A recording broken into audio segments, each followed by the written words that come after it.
What's up, YouTube fam? It is Clint Lund with LundMX here, back with another video. Guys, we were talking about the best bikes and the worst bikes you could own. The last one that we did, guys, was a top five, my personal top 5 bikes you definitely should invest your money into. Today, guys, I've compiled an extensive list. I really have. And I've really gone through and scrutinized these. And guys, you got to remember too that with these picks, this is just my experience with over a dozen years in both the supercross, motocross, and just general dirt bike repair industry. This is personal experience. And I'd also like to remind you that if I do mention your bike today, it doesn't mean that you have a horrible bike. It's just simply informing those who either just bought one or is thinking about buying one. It's just giving them a little bit more knowledge to what they're getting into before they made said purchase, guys. So with that being said, I really appreciate all you guys tuning in today. Let's go ahead and just crack right into it. We got 10 bikes that we got to cover today, and all 10 of these bikes were great at something. Let's just be honest. Like, no dirt bike was completely trash.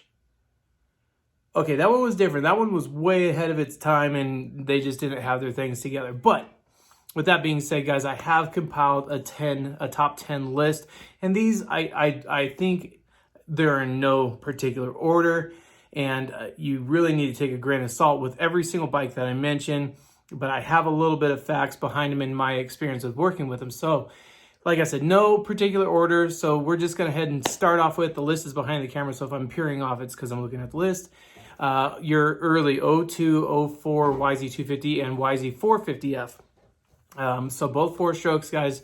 This one tops in, brings in the list anyway, just because of the fact I've owned every single year of these. I've owned 01, 02, 03, 04, all the way up. I don't have to name them all. I could count, I think.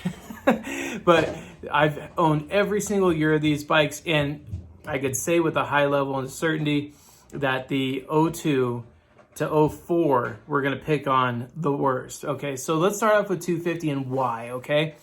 So this, for all these brands that we're going to mention today, there's going to be a lot of those 02, 03 years in this, and that's simply because that's when they're new. The manufacturers haven't figured out a lot of things yet, and a lot of things are brand new to them. So with that being said, is some things that you guys need to think about when making a purchase on a bike, is that these early 02, 03, and I'll go through all the list of years, these are bikes that you really need to avoid because they are problematic, and there's just not a lot of parts for some of these out there anymore. So going back to 02 to 04, YZ250 and 450F, and yes, I said and 450F as well. So let's start with 250. So I talked about in the last video on the top 5 bikes you should buy, and I mentioned the 5-valve titanium heads in those things, and they're just, so guys, that's probably the #1 issue.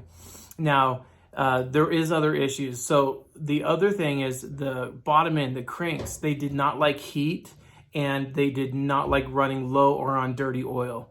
And for any reason, they would just lock up while you're riding. And on all 4-strokes, guys, when they leave, it's catastrophic. It's rare that when a 4-stroke blows up, it's just a simple piston change like in a 2-stroke.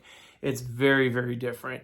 And with that being said, guys, so the going on to the 04 YZ450 or 02 to 04 YZ250. So there was more than a few problems. So in 02, the carburetors were the main issue. You can now, so you guys know, knowledge is power here. You can absolutely change the carburetors out to a modern FCR carburetor off, let's say, an 08 YZ450F or 09.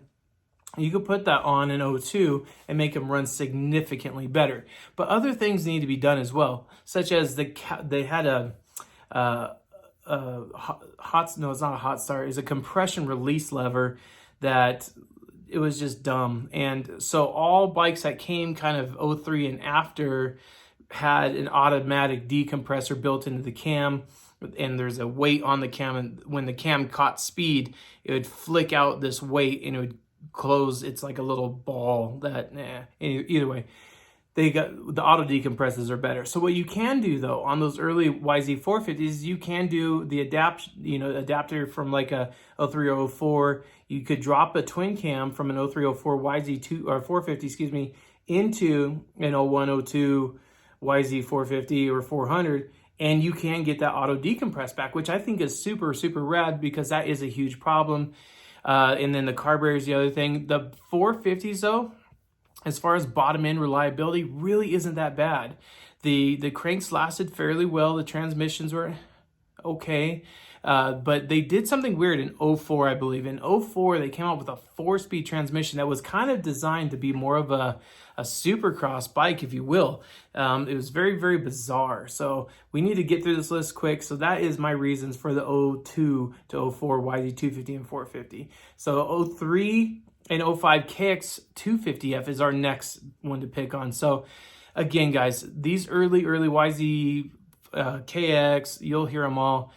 They had a really hard go in the early years, and where the KX, 250, getting all flustered here, the KX 250 fell short was that the bottom ends just, it didn't matter if it was on old oil, new oil, cold oil, hot oil, they just failed. They did not like high RPMs. They didn't like the torque that the engine was putting out, and they failed. And when they went, it most of the time took out engine cases. It could have taken out cylinders. It was bad all around. And I never really known anyone that owned an 03, 04, 05 KX 250F that was super pumped on the bike unless it was like brand new. So with that being said, that also goes for the 03 to 05 RMZ 250. Because the problem with the 03 to 05 RMZ 250 is they were exactly the same bike as the KX. I mean, made in the same factory. There was a really weird time where Honda was just on top and Yamaha was on top, and Kawasaki and Suzuki had a really hard time keeping up with those two brands. And so they combined their powers and they decided to, I think it was what they did was they had Suzuki's made in the Kawasaki Heavy Industries building in Japan. And so as a matter of fact, you could see on some RMZs back in the day, there'll be a tag on the frame and it'll say manufactured by Kawasaki Heavy Industries. And I think that's kind of rad, but it doesn't matter because both of them sucked. And even till today, it's rare that you find them on Craigslist in good condition just because they've all been scrapped by now. And that's just sad. But okay, guys, moving on to our next bike. I had to throw a 2-stroke in here, guys, just because it seemed unfair because like nearly all of these are 4-strokes. And so I had to throw a 2-stroke in there. So I'm throwing in the 01 to 02 RM 125. So the problem with the RM 125 was it just very, very strange engine. First of all, they did not have a lot of horsepower. They had a power valving system that failed often, and clutches that just couldn't stand up to any sort of wear and tear. The bottom end bearings and those things were garbage. They burnt up all the time. For some reason, pistons didn't seem to last very well in them either, no matter how fat you rode them on your mixture or not. They just seemed to wear down really easily, and that was kind of, I think, the fall for Suzuki was, and that's probably why after 0102 they had Kawasaki making those the 250s in their Kawasaki facility, because it was just such a hard year for Suzuki. Not that that's really gotten any better. So yeah, I had to throw a 2-stroke in there, and that's why there's a lot of other RM125s throughout the years that were just bizarre. 97 comes to mind. I talked about in the last video because the internal water pump seal that you literally had to split the cases to get to. It was just a horrible, horrible bike, and they just did not last. Great for a beginner, maybe a kid coming off of an 85 and he's not a fast guy, but he wants to putt around on a 2-stroke. That might be an okay bike for that, but I really wouldn't recommend it for anyone above a beginner skill level. Moving on to number 5 on my list here is the 03 to 04 WR 450F. So the WR is actually more of the same reasons, but then some also. So WR, they did some weird stuff, including the airbox was super snuffed out. So this was their enduro bike, right? This was their bike that they planned for forestry riding and that needed to be CARB legal, which CARB is California Air Resource Board for some of you that don't know. And CARB unfortunately sets a standard for a lot of bikes coming into the United States, and they've ruined it for a lot of us. Bikes that could have been here earlier, bikes that would have been better, faster, lasted longer, carb has destroyed that possibility for us, and it's really unfortunate. But with that being said, guys, that 03 to 04 WR450F, where that one really misses, guys, is the fact that it had so much smog equipment. And because of that, they did not run good after you bought them off the showroom floor. You could put 100 miles on them, and then they start backfiring, and then they start overheating, and there's just a plethora of problems that come with owning that bike. But for the long-term ownership on that thing, if you do a carburetor conversion, kind of convert everything back over to, like, say, a YZ intake system, YZ airbox, even as much as like putting in YZ cams and stuff like that, you can make a really nice running WR 450 or 250 for that matter in those years. The suspension left a lot to be desired on those, but they're great for trail riding, so we can't really knock on it too hard for that. But we are talking motocross, supercross, enduro. We're talking those kind of bikes today. So with that being said, we still have to think about those kind of things. The suspension did not have a lot of room to upgrade. It was actually very small, 46 millimeter. I think they're open chamber, just really basic forks. And the shock was pretty good. I'll give them that. But the forks did not keep up with the shock. We'll just leave it like that. But let's move on to the next one, guys. The 03 to 05 CRF and 250 and 450F. So we talked about this in the last video, right? Because I told you that the 08 and up is, or the 06 and up is really what you need to get. Well, if you guys watched my last YouTube video where I picked up this 05, I was confirming the exact reason. I kind of bought it to show you. Now, the more I've torn this motor down, I don't really know how salvageable this bike is. There's been a lot of poor ownership, a lot of stripped out broken bolts in very, very unique places. And even whoever installed this crankshaft on this, because it's not an OEM, or it is an OEM crankshaft, but it's not the first one, they hammered it in and it rounded off the end that goes into the oil pump galley. You'll have to watch that video when I come over to that one again. But the 03 to 05 CRF and 250 and 450F. So amazing suspension. They get that. They get all the marks there for suspension. Great handling bike, amazing brakes. The only caveat was their engine's valves, guys. I mean, their bottom ends were great, but they just could not get it right with their valves. They ran a really, really hard valve seat and a soft valve.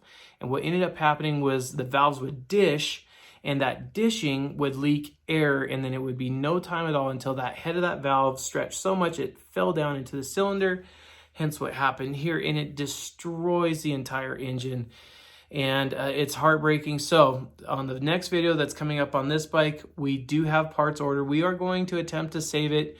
We're doing a full bottom up, including a full vapor honing of all the cases, all engine bearings, oil pumps, clutch. We are doing way more than this bike deserves, but we need to give it this second chance at life because they are truly a really good bike when you make those improvements.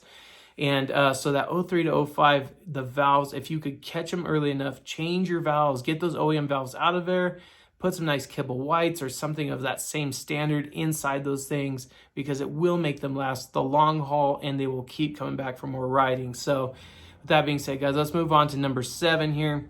Number 7, I've owned every single one of these bikes. I think all 4 mentioned I've owned every single one, but this one tugs at my heartstrings because this was an interesting bike for me to own. So the 2010 to 2013 YZ 450F and 250F. I don't have 250F on that list, but it is still, they're bad. So for the 450, you guys, some of you know, that's when they flipped that engine around in those things. And it was really a bizarre year. Guys like James Stewart in Supercross, he even had a hard time clicking with that bike because it was so unevenly balanced. So Yamaha's thought was that the plane path of the crank, they should put in the rotation of the wheels, because on like a normal or other facing engine where the exhaust comes out the front, the crank spins backwards. And so Yamaha thought that would move more drive and more torque forward, more momentum on the bike, creating more stability and a lot of other benefits. But what ended up happening was a very unbalanced chassis. So their engines, let's talk about the engines. Engines were surprisingly healthy, long-lasting, well-built engines. considering that they even had fuel injection. This is like the first year fuel injection. Where they fall short, though, is the chassis dynamics. They're really bizarre. They had bad brakes. They had great suspension. They still had triple S suspension on those things, but it didn't make up for the geometry. The geometry was just way off. So much so that DRD, Dubach Racing Development, came out with an engine relocation kit and a radiator lowering kit to get the center of gravity down on those things. Because what ended up happening was the engine was too far forward and the radiators were too high up. So DRD had an engine relocation kit that actually notched the engine back a little bit, I believe. And the lowering kit for the radiators dropped the radiators down like a good inch and a quarter. And that made the bike handle a lot better. So if you do something, if you have that bike and you do that, you've already knocked out a good 80% of that bike's problems. The other problem is their air filter. So they had a small pancake filter that was literally like the weirdest shape ever, but it was just a single layer of foam. And they never sealed right. As a matter of fact, they often leaked a lot of dust. And the problem is their style of the intake that came into the engine, if you over-soaked your filter in oil, all that came running down right into the cylinder head, would make the bike bog and smoke and just run like crap. Weird design. I'm glad they fixed it in 2014, which made our list of the top 5 bikes you should buy. But that 10 to 13, geez, stay away from those. The 250Fs were kind of the same with the really just bad 5-valve head and the horrible crank. Just steer clear. I mean, I'm telling this as experienced guys. And if you own these bikes and you've had several years of fun on them, congratulations, you are a better mechanic than a lot of other people out there, because that's what it comes down to on a lot of these bikes is your pride and ownership and how well you took care of it. That will make your bike always last. Going on to number 8, the 06 KX450F. So this bike, guys, I've actually had quite a few of these. I didn't learn my lesson. The 250Fs were actually really good. That was a Villapoto bike in 06, 07, 08. Those things ripped. They were so fast and they were pretty reliable. The cranks were okay. They lasted what I would say is a normal length for a crank on a 250F. And the cylinders in the cylinder heads, they seemed to last pretty good too. As a matter of fact, I thought that there was a pretty dang good bike that they revved out nice or fast. They had a nice rasp to them at top end. I really like the sound of them. But the 450s, those things were just not right. So much so that if you accidentally ever put the oil filter in backwards, you automatically blew the engine. Trust me, I'm not saying that like being over the top here. I'm being serious. You put that oil filter in backwards and start that bike one time, you blew it up. The same thing can happen to a lot of bikes. I think the RMZ of the same years too, if you put the oil filter in backwards, it would starve the engine of oil, and it would take no time at all until that crank started seizing and your engine's just done. The worst, I think, it happens up top first. The cams, they burn up, start melting, and then the crank seizes, and it happens fast too. So if you do own those bikes, guys, make sure every time that you're putting in that oil filter, you are putting it in the correct direction, because I believe on those ones that the open side of the filter goes in, not facing out, which is what happened on a few of them that I bought blowing up. And I immediately pulled the oil filter out at whoever's house I was buying it from, and the oil filter was in backwards, and I'm like, okay, it needs a whole rebuild. So moving on to number 9, your 03 to 05 KTM 250F. We've had a KTM in here. So there was actually quite a few years that were not good with KTM, but the 03 to 05 stood out for me the worst as far as the 250F goes. So they had a very troublesome oil emitter system on the cams. And anytime that those oil emitters or sprayers clogged up, which can happen from anything from clutch fibers to foreign gasket material, if there's too much Permatex on the case sealant, a lot of things, it's a tiny little sprayer up on the cams of the KTMs. They would just roast the whole head in no time at all. All of a sudden your bike won't start, and it will just kick over, kick, and never start. And that's just because those sprayers, they clog. And they also had a very troublesome, it's a timing chain tensioner dampener thing. It was a hydraulic I believe it was a hydraulic pressurized unit, and they often went out, and then you would lose to your timing chain pressure, and then you'd blow up your bike because it would jump a teeth, and then a valve would come down, smack the piston, and bend, and then so those Del West or valves, I can't remember what they're called, they're very expensive too. So our last bike on this list, guys, I try to make this video fast, but the 03 to 05, there's that year range again, I'm telling you guys, RMZ 450. So the 08s were great bikes. I put the wrong years. I put 03 to 05. That's not correct. It's 03 to 07, I believe, or 05 to 07 is the one I'm speaking of. RMZ 450. So very bizarre bike. The engine was extremely clunky, had way too many parts, and what I mean by that, there was weird compensation systems inside the engine, and the gear reductions in them were weird.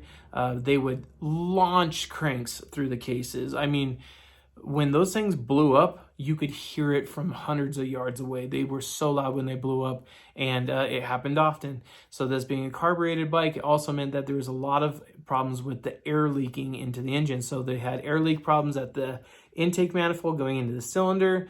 They had valves that would just loosen up and then leak air. And then cylinder head gaskets that would fail just because you decided to ride your bike that day. It was really just not a good year to have. So they would start fine, but they would not run good. They would backfire, they would pop, they wouldn't idle. There was just so many problems with that bike, and it goes even deeper, I'll be honest with you.